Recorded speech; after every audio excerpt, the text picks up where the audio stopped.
Today's question is, how do I navigate objections?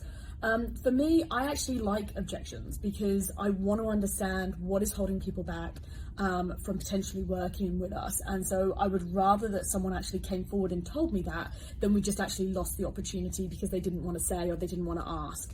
And so I actually find it a really, really powerful opportunity. So firstly, reframing your own mindset towards objections is the first step.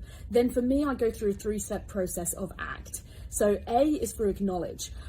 It's that really painful thing when we feel like we're saying something and we're not being heard. So let's just say that someone said, actually, I'm finding that you're too expensive.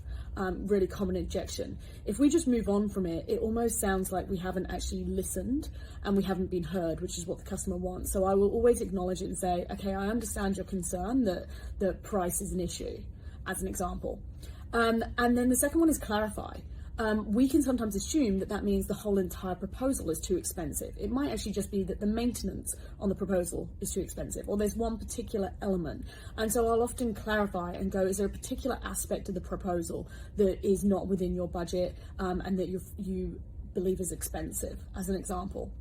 And then the final part of ACT is the T, which is test. I want to understand if that's the real objection or it's a bit of a red herring.